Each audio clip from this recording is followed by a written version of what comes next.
Subscribe. The Gloria Scott. "I have some papers here," said my friend Sherlock Holmes, as we sat one winter's night on either side of the fire, "which I really think, Watson, that it would be worth your while to glance over. These are the documents in this extraordinary case of the Gloria Scott, and this is the message which struck Justice of the Peace Trevor dead with horror when he read it." He had picked from a drawer a little tarnished cylinder, and undoing the tape, he handed me a short note scrawled upon a half-sheet of slate-grey paper. "The supply of game for London is going steadily up," it ran. "Head-keeper Hudson, we believe, has been now told to receive all orders for fly-paper and for preservation of your hen-pheasant's life." As I glanced up from reading this enigmatical message, I saw Holmes chuckling at the expression upon my face. "You look a little bewildered," said he. "I cannot see how such a message as this could inspire horror. It seems to me to be rather grotesque than otherwise." "Very likely. Yet the fact remains that the reader, who was a fine, robust old man, was knocked clean down by it, as if it had been the butt-end of a pistol." "You arouse my curiosity," said I. "But why did you say just now that there were very particular reasons why I should study this case?" "Because it was the first in which I was ever engaged." I had often endeavoured to elicit from my companion what had first turned his mind in the direction of criminal research, but had never caught him before in a communicative humour. Now he sat forward in this arm-chair and spread out the documents upon his knees.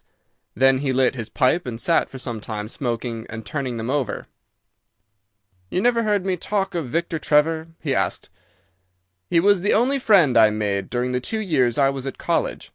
I was never a very sociable fellow, Watson, always rather fond of moping in my rooms and working out my own little methods of thought, so that I never mixed much with the men of my year. Bar fencing and boxing, I had few athletic tastes, and then my line of study was quite distinct from that of the other fellows, so that we had no points of contact at all. Trevor was the only man I knew, and that only through the accident of his bull-terrier freezing onto my ankle one morning as I went down to chapel. It was a prosaic way of forming a friendship, but it was effective. I was laid by the heels for 10 days, but Trevor used to come in to inquire after me. At first it was only a minute's chat, but soon his visits lengthened, and before the end of the term we were close friends. He was a hearty, full-blooded fellow, full of spirits and energy, the very opposite to me in most respects, but we had some subjects in common, and it was a bond of union when I found that he was as friendless as I. Finally, he invited me down to his father's place at Donnithorpe in Norfolk, and I accepted his hospitality for a month of the long vacation. Old Trevor was evidently a man of some wealth and consideration, a J.P., and a landed proprietor. Donnithorpe is a little hamlet just to the north of Langmere, in the country of the Broads. The house was an old-fashioned, widespread, oak-beamed brick building, with a fine lime-lined avenue leading up to it. There was excellent wild duck shooting in the fens, remarkably good fishing, a small but select library, taken over, as I understood, from a former occupant, and a tolerable cook, so that he would be a fastidious man who could not put in a pleasant month there. Trevor senior was a widower, and my friend his only son. There had been a daughter, I heard, but she had died of diphtheria while on a visit to Birmingham. The father interested me extremely. He was a man of little culture, but with a considerable amount of rude strength, both physically and mentally. He knew hardly any books, but he had travelled far, and had seen much of the world, and had remembered all that he had learned. In person he was a thick-set, burly man, with a shock of grizzled hair, a brown, weather-beaten face, and blue eyes which were keen to the verge of fierceness. Yet he had a reputation for kindness and charity on the countryside, and was noted for the leniency of his sentences from the bench. One evening, shortly after my arrival, we were sitting over a glass of port after dinner, when young Trevor began to talk about those habits of observation and inference which I had already formed into a system, although I had not yet appreciated the part which they were to play in my life. The old man evidently thought that his son was exaggerating in his description of 1 or 2 trivial feats which I had performed. "Come now, Mr. Holmes," said he, laughing good-humouredly, "I'm an excellent subject if you can deduce anything from me." "I fear there is not very much," I answered. "I might suggest that you have gone about in fear of some personal attack within the last 12 months." The laugh faded from his lips, and he stared at me in great surprise. "Well, that's true enough," said he. "You know, Victor," turning to his son, "when we broke up that poaching gang they swore to knife us, and Sir Edward Hawley has actually been attacked. I have always been on my guard since then, though I have no idea how you know it." "You have a very handsome stick," I answered. "By the inscription I observed that you had not had it more than a year, but you have taken some pains to bore the head of it and pour melted lead into the hole, so as to make it a formidable weapon. I argued that you would not take such precautions unless you had some danger to fear." "Anything else?" he asked, smiling. "You have boxed a good deal in your youth." "Right again. How did you know it? Is my nose knocked a little out of the straight?" "No," said I, "it is your ears. They have the peculiar flattening and thickening which marks the boxing man." "Anything else?" "You have done a good deal of digging by your callosities." "Made all my money at the goldfields." "You have been in New Zealand." "Right again." "You have visited Japan." "Quite true." "And you have been most intimately associated with someone whose initials were J.A., and whom you afterwards were eager to entirely forget."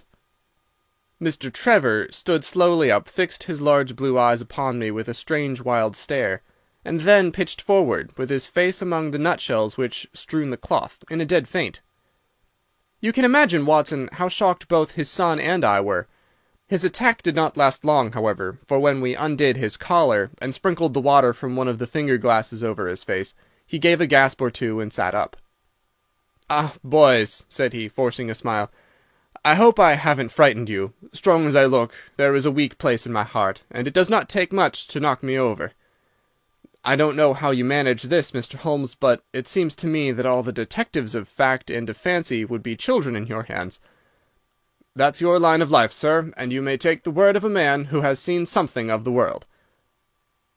And that recommendation, with the exaggerated estimate of my ability with which he prefaced it, was, if you will believe me, Watson, the very first thing which ever made me feel that a profession might be made out of what had up to that time been the merest hobby. At the moment, however, I was too much concerned at the sudden illness of my host to think of anything else. "I hope that I have said nothing to pain you," said I. "Well, you certainly touched upon a rather tender point. Might I ask how you know, and how much you know?" He spoke now in a half-jesting fashion, but a look of terror still lurked at the back of his eyes. "It is simplicity itself," said I. "When you bared your arm to draw that fish into the boat, I saw that J.A. had been tattooed in the bend of the elbow. The letters were still legible, but it was perfectly clear from their blurred appearance, and from the staining of the skin around them, that efforts had been made to obliterate them. It was obvious, then, that those initials had once been very familiar to you, and that you had afterwards wished to forget them." "What an eye you have!" he cried, with a sigh of relief. "It is just as you say. But we won't talk of it. Of all ghosts, the ghosts of our old lovers are the worst. Come into the billiard-room and have a quiet cigar." From that day, amid all his cordiality, there was always a touch of suspicion in Mr. Trevor's manner toward me. Even his son remarked it. "You've given the governor such a turn," said he, "that he'll never be sure again of what you know and what you don't know." He did not mean to show it, I'm sure, but it was so strongly in his mind that it peeped out at every action. At last I became so convinced that I was causing him uneasiness that I drew my visit to a close. On the very day, however, before I left, an incident occurred which proved in the sequel to be of importance. We were sitting out upon the lawn on garden chairs, the three of us, basking in the sun and admiring the view across the Broads, when a maid came out to say there was a man at the door who wanted to see Mr. Trevor. "What is his name?" asked my host. "He would not give any." "What does he want, then?" "He says that you know him, and that he only wants a moment's conversation." "Show him round here." An instant afterwards there appeared a little wizened fellow with the cringing manner and a shambling style of walking. He wore an open jacket with a splotch of tar on the sleeve, a red and black check shirt, dungaree trousers, and heavy boots badly worn. His face was thin and brown and crafty, with a perpetual smile upon it, which showed an irregular line of yellow teeth, and his crinkled hands were half closed in a way that is distinctive of sailors. As he came slouching across the lawn, I heard Mr. Trevor make a sort of hiccuping noise in his throat, and jumping out of his chair, he ran into the house. He was back in a moment, and I smelt a strong reek of brandy as he passed me. "Well, my man," said he, "what can I do for you?" The sailor stood looking at him with puckered eyes, and with the same loose-lipped smile upon his face. "You don't know me?" he asked. "Why, dear me, it is surely Hudson," said Mr. Trevor in a tone of surprise. "Hudson it is, sir," said the seaman. "Why, it's 30 year and more since I saw you last. Here you are in your house, and me still picking my salt meat out of the harness cask." "Tut, you will find that I have not forgotten old times," cried Mr. Trevor, and walking towards the sailor, he said something in a low voice. "Go into the kitchen," he continued out loud, "and you will get food and drink. I have no doubt that I shall find you a situation." "Thank you, sir," said the seaman, touching his forelock. "I'm just off a 2-yearer in an 8-knot tramp, short-handed at that, and I wants a rest. I thought I'd get it either with Mr. Beddoes or with you." "Ah!" cried Trevor, "you know where Mr. Beddoes is." "Bless you, sir, I know where all my old friends are," said the fellow with a sinister smile, and he slouched off after the maid to the kitchen. Mr. Trevor mumbled something to us about having been shipmate with the man when he was going back to the diggings, and then leaving us on the lawn, he went indoors. An hour later, when we entered the house, we found him stretched dead drunk upon the dining-room sofa. The whole incident left a most ugly impression upon my mind, and I was not sorry next day to leave Donnithorpe behind me, for I felt that my presence must be a source of embarrassment to my friend. All this occurred during the first month of the long vacation. I went up to my London rooms, where I spent 7 weeks working out a few experiments in organic chemistry. One day, however, when the autumn was far advanced and the vacation drawing to a close, I received a telegram from my friend imploring me to return to Donnithorpe, and saying that he was in great need of my advice and assistance. Of course I dropped everything and set out for the north once more. He met me with the dog-cart at the station, and I saw at a glance that the last 2 months had been very trying ones for him. He had grown thin and careworn, and had lost the loud, cheery manner for which he had been remarkable. "The governor is dying," were the first words he said. "Impossible!" I cried. "What is the matter?" "Apoplexy, nervous shock. He's been on the verge all day. I doubt if we shall find him alive." I was, as you may think, Watson, horrified at this unexpected news. "What has caused it?" I asked. "Ah, that's the point. Jump in and we can talk it over while we drive. You remember that fellow who came upon the evening before you left us?" "Perfectly." "Do you know who it was that we let into the house that day?" "I have no idea." "It was the devil, Holmes," he cried. I stared at him in astonishment. "Yes, it was the devil himself. We have not had a peaceful hour since, not one. The governor has never held up his head from that evening, and now the life has been crushed out of him and his heart broken, all through this accursed Hudson." "What power had he, then?" "Ah, that is what I would give so much to know. The kindly, charitable, good old governor. How could he have fallen into the clutches of such a ruffian? But I am so glad that you have come, Holmes. I trust very much to your judgment and discretion, and I know that you will advise me for the best." We were dashing along the smooth white country road, with the long stretch of the Broads in front of us glimmering in the red light of the setting sun. From a grove upon our left I could already see the high chimneys and the flagstaff which marked the squire's dwelling. "My father made the fellow gardener," said my companion, "and then, as that did not satisfy him, he was promoted to be butler. The house seemed to be at his mercy, and he wandered about and did what he chose in it. The maids complained of his drunken habits and his vile language. The dad raised their wages all round to recompense them for their annoyance. The fellow would take the boat and my father's best guns and treat himself to little shooting trips, and all this with such a sneering, leering, insolent face that I would have knocked him down 20 times over if he had been a man of my own age. I tell you, Holmes, I've had to keep a tight hold upon myself all this time, and now I'm asking myself whether, if I had let myself go a little more, I might not have been a wiser man. Well, matters went from bad to worse with us, and this animal Hudson became more and more intrusive, until at last, on making some insolent reply to my father in my presence one day, I took him by the shoulders and turned him out of the room. He slunk away with a livid face and 2 venomous eyes, which uttered more threats than his tongue could do. I don't know what passed between the poor dad and him after that, but the dad came to me next day and asked me whether I would mind apologizing to Hudson. I refused, as you can imagine, and asked my father how he could allow such a wretch to take such liberties with himself and his household. "Ah, my boy," said he, "it is all very well to talk, but you don't know how I am placed. But you shall know, Victor. I'll see that you shall know, come what may. You wouldn't believe harm of your poor old father, would you, lad? He was very much moved and shut himself up in the study all day, where I could see through the window that he was writing busily. That evening there came what seemed to me to be a grand release, for Hudson told us that he was going to leave us. He walked into the dining-room as we sat after dinner, and announced his intention in the thick voice of a half-drunken man. "I've had enough of Norfolk," said he. "I'll run down to Mr. Beddoes in Hampshire. He'll be as glad to see me as you were, I dare say." "You're not going away in an unkind spirit, Hudson, I hope?" said my father, with a tameness which made my blood boil. "I've not had my apology," said he sulkily, glancing in my direction. "Victor, you will acknowledge that you have used this worthy fellow rather roughly," said the dad, turning to me. "On the contrary, I think that we have both shown extraordinary patience towards him," I answered. "Oh, you do ya?" he snarls. "Very good, mate. We'll see about that." He slouched out of the room, and half an hour afterwards left the house, leaving my father in a state of pitiable nervousness. Night after night I heard him pacing his room, and it was just as he was recovering his confidence that the blow did at last fall. "And how?" I asked eagerly. "In a most extraordinary fashion.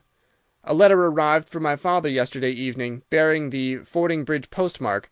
My father read it, clapped both his hands to his head, and began running round the room in little circles, like a man who has been driven out of his senses.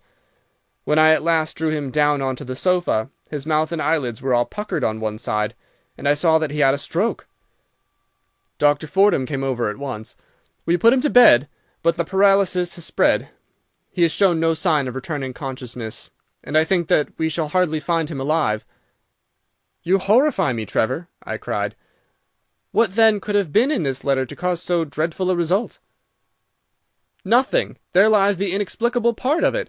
The message was absurd and trivial. Oh, my God, it is as I feared." As he spoke, we came round the curve of the avenue, and saw in the fading light that every blind in the house had been drawn down. As we dashed up to the door, my friend's face convulsed with grief, a gentleman in black emerged from it. "When did it happen, doctor?" asked Trevor. "Almost immediately after you left." "Did he recover consciousness?" "For an instant before the end." "Any message for me?" "Only that the papers were in the back drawer of the Japanese cabinet." My friend ascended with the doctor to the chamber of death, while I remained in the study, turning the whole matter over and over in my head, and feeling as sombre as ever I had done in my life. What was the past of this Trevor, pugilist, traveller, and gold-digger, and how had he placed himself in the power of this acid-faced seaman?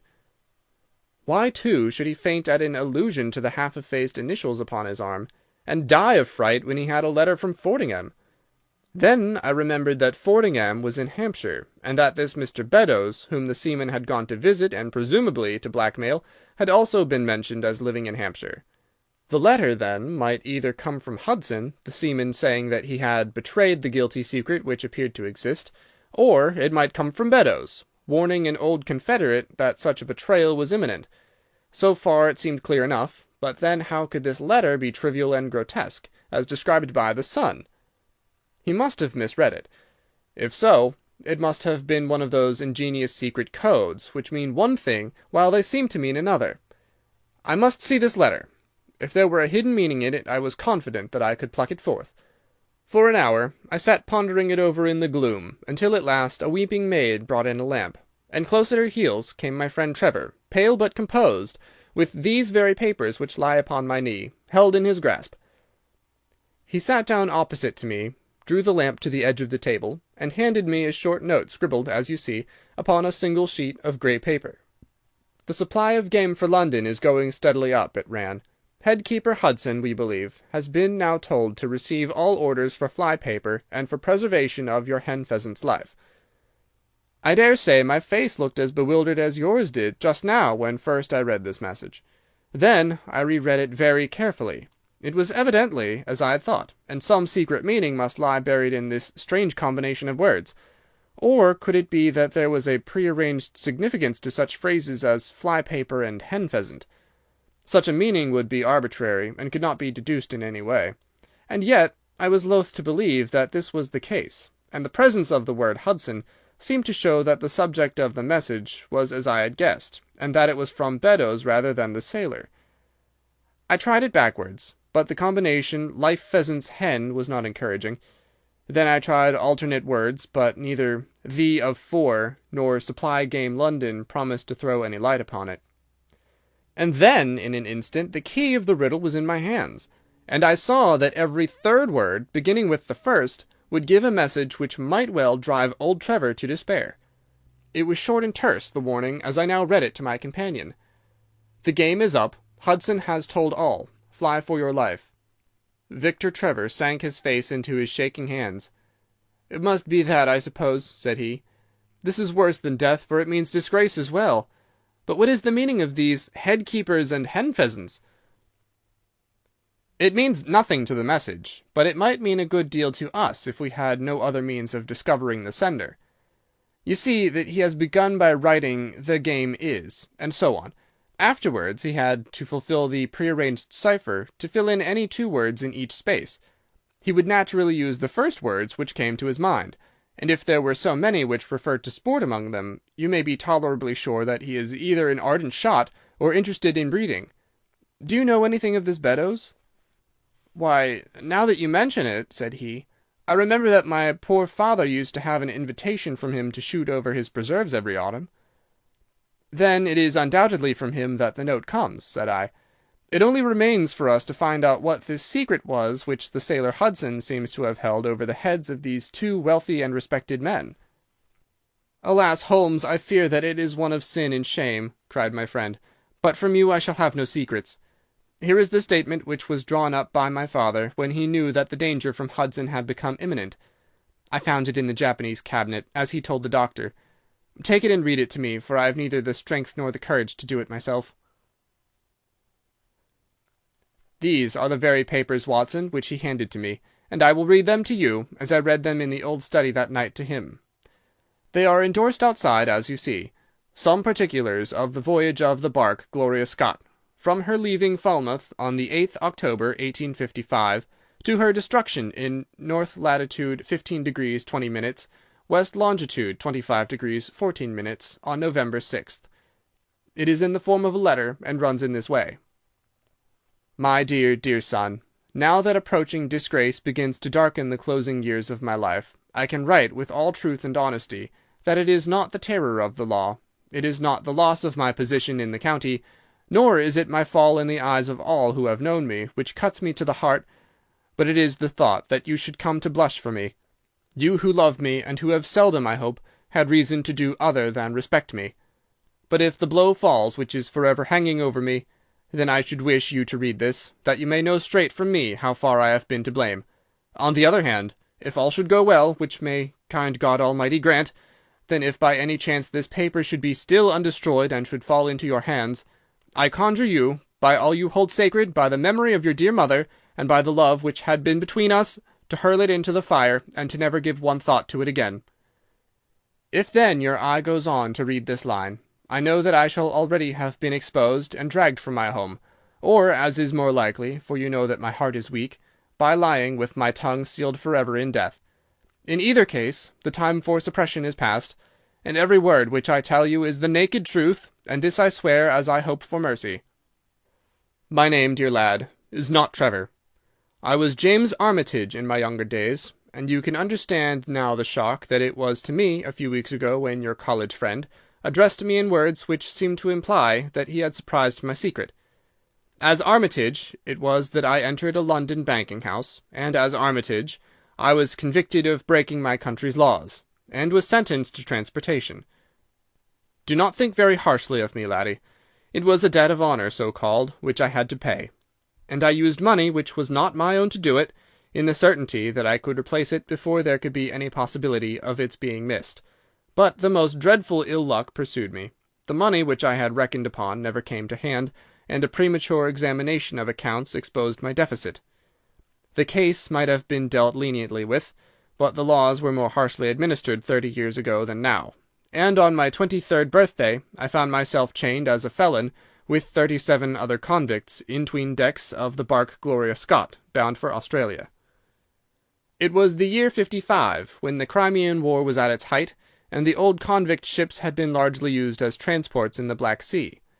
The government was compelled, therefore, to use smaller and less suitable vessels for sending out their prisoners.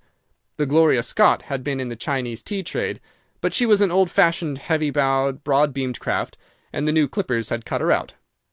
She was a 500-ton boat, and besides her 38 jailbirds, she carried 26 of a crew, 18 soldiers, a captain, 3 mates, a doctor, a chaplain, and 4 warders.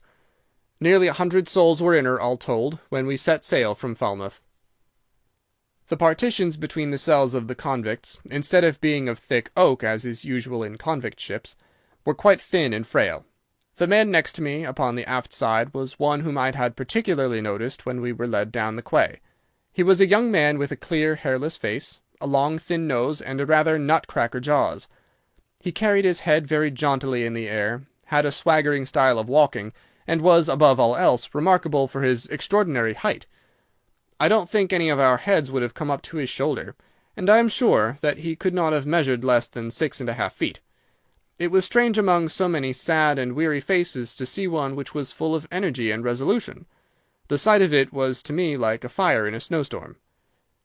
I was glad then to find that he was my neighbour, and gladder still when, in the dead of the night, I heard a whisper close to my ear, and found that he had managed to cut an opening in the board which separated us. "Hello, chummy," said he.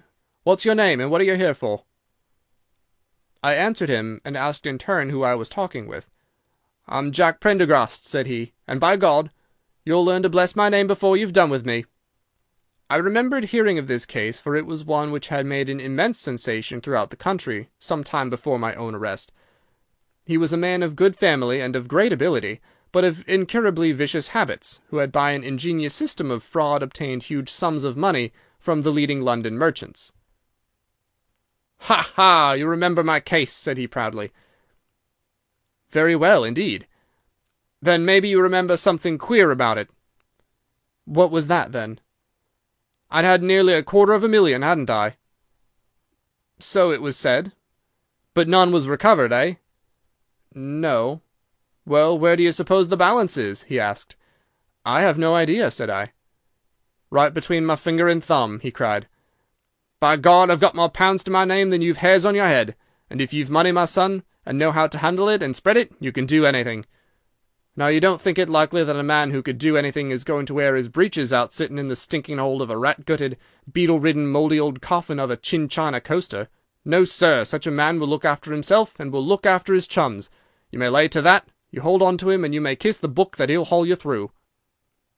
That was his style of talk, and at first I thought it meant nothing, but after a while, when he had tested me and sworn me in with all possible solemnity, he let me understand that there really was a plot to gain command of the vessel. A dozen of the prisoners had hatched it before they came aboard. Prendergast was the leader, and his money was the motive power. "I'd a partner," said he, "a rare good man, as true as a stock to a barrel. He's got the dibs, he has, and where do you think he is at this moment? Why, he's the chaplain of the ship, the chaplain, no less. He came aboard with a black coat and his papers right, and money enough in his box to buy the thing right up from his keel to main truck. The cruiser is, body and soul. He could buy 'em at so much a gross with a cash discount, and he did it before ever they signed on. He's got 2 of the warders and Mirror, the second mate, and he'd get the captain himself if he thought him worth it." "What are we to do, then?" I asked. "What do you think?" said he. "We'll make the coats of some of these soldiers redder than ever the tailor did." "But they're armed," said I. "And so shall we be, my boy. There's a brace of pistols for every mother's son of us, and if we can't carry this ship with the crew at our back, it's time we were all sent to a young Mrs. boarding school. You speak to your mate upon the left tonight, and see if he is to be trusted." I did so, and found my other neighbour to be a young fellow in much the same position as myself, whose crime had been forgery. His name was Evans, but he afterwards changed it, like myself, and he is now a rich and prosperous man in the south of England. He was ready enough to join the conspiracy, as the only means of saving ourselves, and before we had crossed the bay, there were only two of the prisoners who were not in the secret. One of these was of weak mind, and we did not dare to trust him, and the other was suffering from jaundice, and could not be of any use to us. From the beginning, there was really nothing to prevent us from taking possession of the ship. The crew were a set of ruffians, specially picked for the job. The sham chaplain came into our cells to exhort us, carrying a black bag, supposed to be full of tracts, and so often did he come that by the third day we had each stowed away at the foot of our beds a file, a brace of pistols, a pound of powder, and 20 slugs. 2 of the warders were agents of Prendergast, and the second mate was his right-hand man. The captain, the 2 mates, 2 warders, Lieutenant Martin, his 18 soldiers, and the doctor were all that we had against us. Yet, safe as it was, we determined to neglect no precaution, and to make our attack suddenly by night. It came, however, more quickly than we expected, and in this way. One evening, about the 3rd week after our start, the doctor had come down to see one of the prisoners who was ill, and putting his hand down on the bottom of his bunk, he felt the outline of the pistols.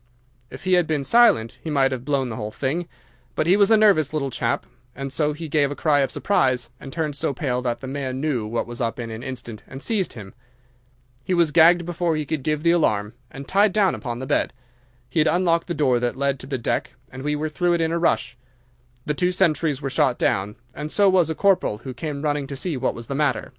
There were 2 more soldiers at the door of the state-room, and their muskets seemed not to be loaded, for they never fired upon us, and they were shot while trying to fix their bayonets. Then we rushed out into the captain's cabin, but as we pushed open the door there was an explosion from within, and there he lay with his brains smeared over the chart of the Atlantic, which was pinned upon the table, while the chaplain stood with a smoking pistol in his hand at his elbow. The 2 mates had both been seized by the crew, and the whole business seemed to be settled. The state-room was next the cabin, and we flocked in there and flopped down on the settees, all speaking together, for we were just mad with the feeling that we were free once more. There were lockers all round, and Wilson, the sham chaplain, knocked one of them in, and pulled out a dozen of brown sherry. We cracked off the necks of the bottles, poured the stuff out into tumblers, and we were just tossing them off, when in an instant without warning there came the roar of muskets in our ears, and the saloon was so full of smoke that we could not see across the table. When it cleared again, the place was a shambles. Wilson and 8 others were wriggling on the top of each other on the floor, and the blood and the brown sherry on that table turn me sick now when I think of it. We were so cowed by the sight that I think we should have given the job up if it had not been for Prendergast. He bellowed like a bull and rushed for the door, with all that were left alive at his heels. Out we ran, and there on the poop were the lieutenant and the 10 of his men. The swing skylights above the saloon table had been a bit open, and they had fired on us through the slit. We got on them before they could load, and they stood to it like men, but we had the upper hand of them, and in 5 minutes it was all over. My God, was there ever a slaughter-house like that ship?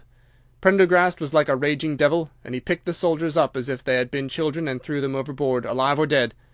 There was one sergeant that was horribly wounded, and yet kept on swimming for a surprising time, until some one in mercy blew out his brains.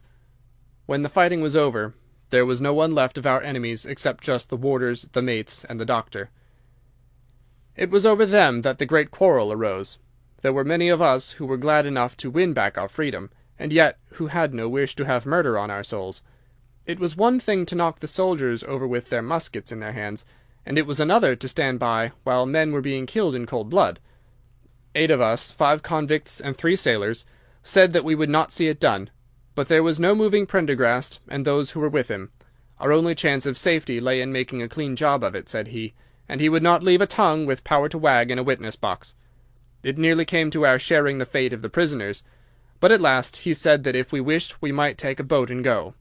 We jumped at the offer, for we were already sick of these bloodthirsty doings, and we saw that there would be worse before it was done.